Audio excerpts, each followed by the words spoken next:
ये कहानी एक ऐसी महिला की है जिसका पति उसे संतुष्ट नहीं कर पाता और ये महिला अपनी प्यास मिटाने के लिए वो अपने मालिक के साथ ही अफेयर कर लेती है, मगर उसका मालिक कुछ और ही फिराक में होता है। इसके बाद इन दोनों की लाइफ में क्या होगा यही हम इस मूवी में देखेंगे।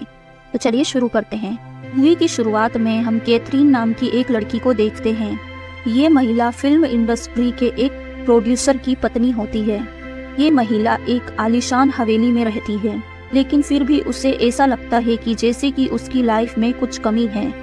और ये महिला हमेशा उस आदमी के बारे में सोचती है जिससे ये कुछ साल पहले एक बार में मिली थी, क्योंकि उस आदमी के साथ मिलना इस महिला का सबसे रोमांटिक पल था। अगले सीन में हम देखते हैं फिल्म में रोल पाने के लिए जब वह ऑडिशन रिकॉर्ड कर रही होती है तब वो अपने सपनों में खो जाती है और फिर वीडियो अपलोड होने का इंतजार करने लगती है।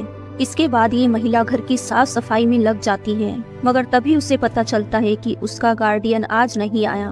तभी उस महिला के पास कॉल आता है। उसे पता चलता है कि उसके गार्डियन को हिरासत में ले लिया गया है और उसकी जगह किसी दूसरे इंसान को उसके घर भेजा गया है। तभी उसके दरवाजे की घंटी बजती है। जैसे ही ये महिला दरवाजा खोलती है तो दरवाजे पर एक बहुत ही हैंडसम सा आदमी होता है जो कि इस महिला का नया गार्डनर है। वो महिला उसे गार्डन में ले जाती है और गार्डन की सारी बातें समझा देती है, मगर गलती से वो घर का दरवाजा लॉक कर लेती है जिसकी चाबी घर के अंदर होती है। गार्डियन का नाम बेन होता है। बेन जब इसका नाम कैथरीन होता है, वो जब इसे गेट खोलते हुए देखता है तो वो कहता है मैं इसे खोल सकता हूँ। बेन कैथरीन से कहता है कि मैं दरवाजा आसानी से खोल सकता हूँ, मगर तुम इसके बारे में किसी को नहीं बताओगी। कैथरीन उससे कहती है मैं किसी को नहीं बताऊंगी। फिर बेन चोरों की तरह दरवाजा खोलता है। अगले दिन कैथरीन का हस्बैंड रिचर्ड घर आता है। तब ये दोनों पुल के पास काफी देर तक बैठते हैं। यहाँ कैथरीन अपने हस्बैंड रिचर्ड से कहती है कि पास ही में आए एक नए पड़ोसी को पाने के लिए मैं बेकरार हूँ, मगर रिचर्ड यहाँ उसकी बातों को इग्नोर कर देता है। फिर रात में रिचर्ड कैथरीन से डिनर करने के बाद मूवी देखने के लिए कहता है, जिस पर कैथरीन उससे अपने ऑडिशन के बारे में कहती है। इस पर रिचर्ड कहता है कि तुम्हें अपने दम पर रोल हासिल करना चाहिए, ना कि मेरे सहारे। इसके बाद दोनों हस्बैंड वाइफ मूवी देखते हैं, मगर अब मूवी देखने में इन दोनों को ही इंटरेस्ट नहीं आ रहा था। तभी कैथरीन रिचर्ड से फायरप्लेस जलाने को कहती है। अब रिचर्ड नीचे गैराज में फायरप्लेस जलाने के लिए गैस ऑन करने जाता है, पर जब वो गैस ऑन करके वहां से जा रहा था तब हम किसी अनजान व्यक्ति को एक कोने में खड़ा हुआ देखते हैं कि सही से दिखाई नहीं दे रहा है। आगे हम देखते हैं कैथरीन अपने हस्बैंड के लिए तैयार होती है, मगर जब वो ड्रेसिंग रूम से अपने बेडरूम में आती है तो वो देखती है कि रिचर्ड तो सो गया।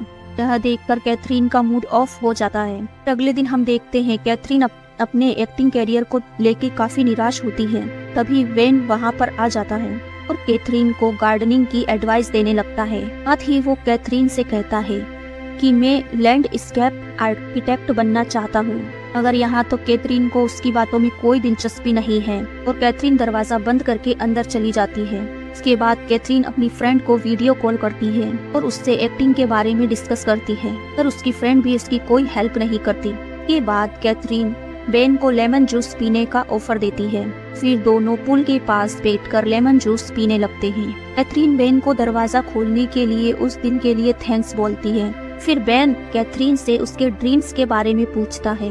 कैथरीन बताती है कि हाल ही में मैंने एक शॉर्ट फिल्म में काम किया है जो कि ऑनलाइन देखी जा सकती है। बेन भी कैथरीन से कहता है मैं भी सिंगल हूँ। ये दोनों अपने गोल्स को लेकर एक दूसरे के करीब आ जाते हैं। ये बात कैथरीन बेन से टेबल ठीक करने के लिए कहती है। बेन टेबल को ठीक कर देता है। एक दिन कैथरीन बेन से स्क्रिप्ट में हेल्प करने के लिए कहती है। जब बेन स्क्रिप्ट देखता है वो कहता है ये स्क्रिप्ट तो बिल्कुल भी अच्छी नहीं है। इसके बाद कैथरीन उसे थैंक्स कहती है अपना टाइम देने के लिए। उसे कुछ पैसे ऑफर करती है। यह देखकर बेन नाराज हो जाता है, यहाँ से उठकर चला जाता है। कैथरीन भी उसके पीछे पीछे जाती है और उसे सॉरी बोलती है। बेन यहाँ कैथरीन से कहता है कि मेरी तुलना में तुम्हारे पास बहुत कुछ है, मगर फिर भी तुम इन सब चीजों को वैल्यू नहीं देती। बेन कहता है कि मुझे दूसरों की हेल्प करना अच्छा लगता है, इसका मतलब ये नहीं कि मैं हर किसी से पैसे लेता फिरूं। इनकी बातें सुनने के बाद कैथरीन शर्मिंदा हो जाती है और वो यहाँ से चली जाती है। ही देर बाद कैथरीन देखती है कि बेन का बेल्ट नीचे पड़ा हुआ है। कैथरीन उस बेल्ट को उठाकर अपने रूम में ले जाती है।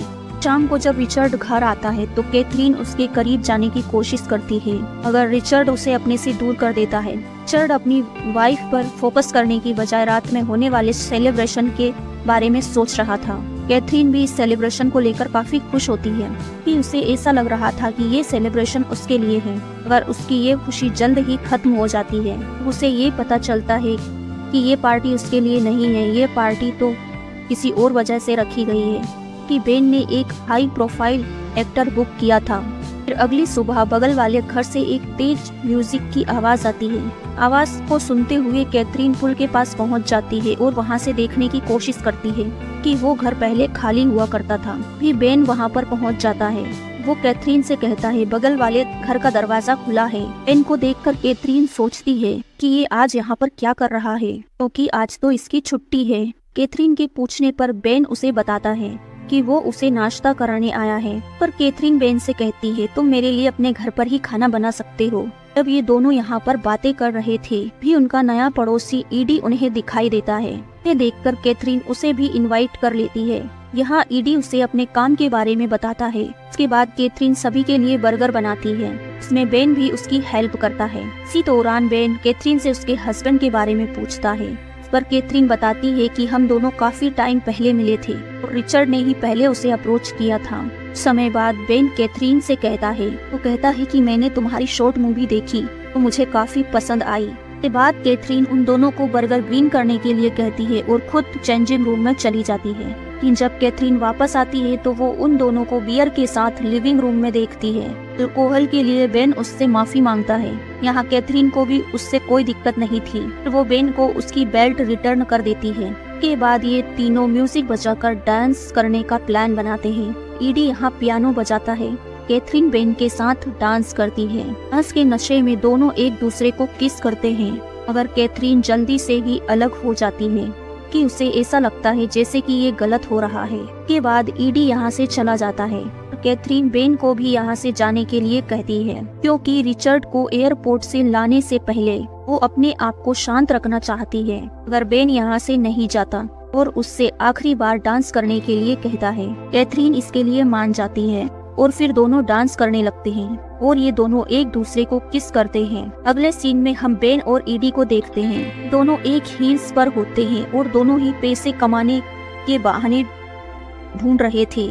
तब हमें मालूम चलता है कि बेन का असली नाम यूक है और ईडी का असली नाम जॉन है, जो कि एक दूसरे के दोस्त हैं। दोनों यहाँ कैथरीन को गाड़ी में पेट्रोल भरवाते हुए देखते हैं और फिर उसका पीछा करने का डिसाइड करते हैं। ये दोनों चाकू की नोक से एक आदमी से गाड़ी लेते हैं और कैथरीन के पीछे उसके घर तक जाते हैं। यहाँ वे कैथरीन के घर के चारों ओर घूमते हैं और उस घर के अंदर जाने और बाहर निकलने का सही रास्ता ढूंढते हैं। और फिर वे दोनों बगल वाले घर में रहने का डिसाइड करते हैं, जो कि खाली होता है। दोनों चुपचाप उस घर में घुस जाते हैं। जब तक उस घर में रहने का प्लान बनाते हैं जब तक वे कामयाब नहीं हो जाते।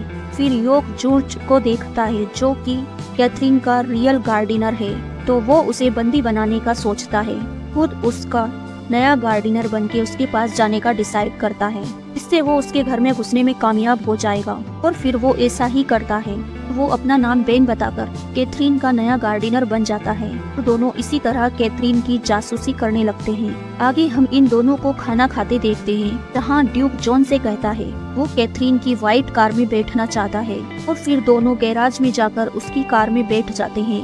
पास्ट में जब रिचर्ड गैस ऑन करने आया था, तब हमने कोने में एक आदमी को देखा था और वो आदमी कोई और नहीं बल्कि जॉन होता है। फिर ड्यूक रिचर्ड को देखकर कार में ही छिप जाता है। फिर जॉन यह नोटिस करता है कि ड्यूक जॉन कैथरीन के साथ नजदीकियां बढ़ाने की कोशिश कर रहा है। इस पर वो ड्यूक से कहता है कि ये हमारे प्लान का हिस्सा नहीं था।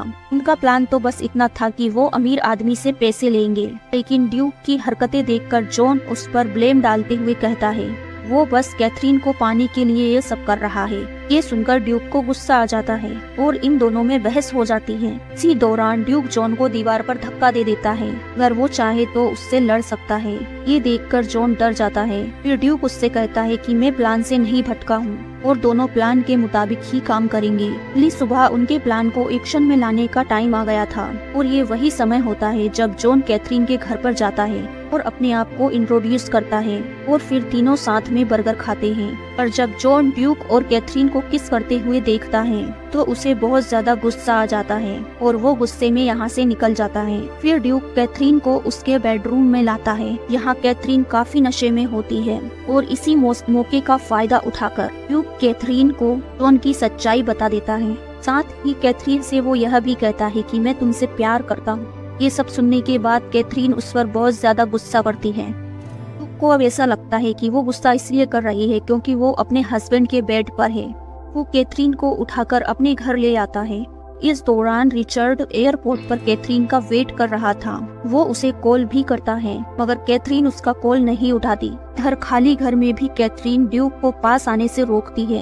ये देखकर ड्यूक समझ जाता है वो उसके साथ नहीं रहना चाहती, इसलिए वो कमरे से निकल जाता है और जॉन से अंदर जाने को कहता है। यहाँ जॉन कैथरीन के पास आकर जबरदस्ती करने की कोशिश करने लगता है और जब कैथरीन चिल्लाती है तो वो उसके मुंह पर हाथ रखकर उसे चुप रहने को कहता है। साथ ही वो उसे धमकी देते हुए कहता है अगर वो उसे ऐसा करने से रोकेगी तो वो उसे जान से मार देगा। मगर वो कुछ भी नहीं कर पाता और उसे छोड़कर रोने लगता है, जिससे यहाँ से कैथरीन को भागने का मौका मिल जाता है। दूसरी ओर रिचर्ड टैक्सी कर लेता है और वो कैथरीन को कंटिन्यू कॉल कर रहा था मगर कैथरीन का कोई रिस्पांस नहीं आता। इससे वो बहुत ज्यादा परेशान हो जाता है। वहीं घर में कैथरीन काफी नशे में होती है। फिर जब ड्यूक उसे थप्पड़ मारता है तो वो नीचे गिर जाती है।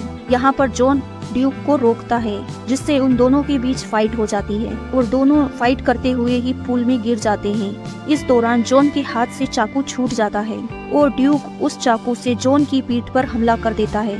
चाकू सीधा उसकी नब्ज पर लगता है। इस वजह से वो पैरालाइज्ड हो जाता है और पानी में तैरने लगता है। ड्यूक जॉन को वहीं छोड़कर कैथरीन को ढूंढने के लिए घर में घुस जाता है।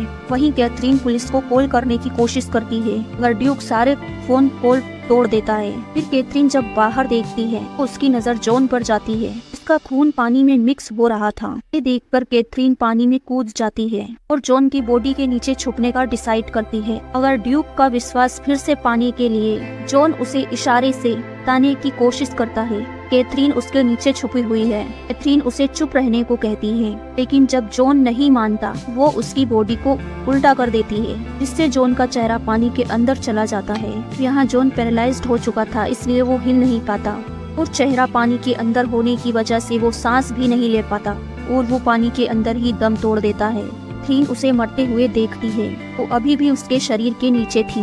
ड्यूक उसे चारों ओर ढूंढ रहा था। तभी रिचर्ड भी यहाँ पहुँच जाता है और ये नजारा देखकर डर जाता है। इस समय ड्यूक भी यहाँ पर आ जाता है। उसके हाथ में चाकू होता है तो वो रिचर्ड को मारने के लिए जाता है और फिर इन दोनों के बीच लड़ाई हो जाती है। इसी बीच कैथरीन पूल से बाहर आकर घर में जाती है और घर में रखी गन को ढूंढ लेती है। फिर वो गन लेकर बाहर आती है और ड्यूक को शूट कर देती है। उसके बाद रिचर्ड कैथरीन के पास आता है और दोनों एक दूसरे को गले लगा लेते हैं। फिर मूवी के लास्ट सीन में हम देखते हैं कैथरीन को अपने दम पर मूवी में रोल मिल जाता है और वो सफलता हासिल कर लेती है। इसी के साथ ये मूवी यही खत्म हो जाती है। मूवी कैसी लगी कमेंट्स में बताइए। Thanks for watching.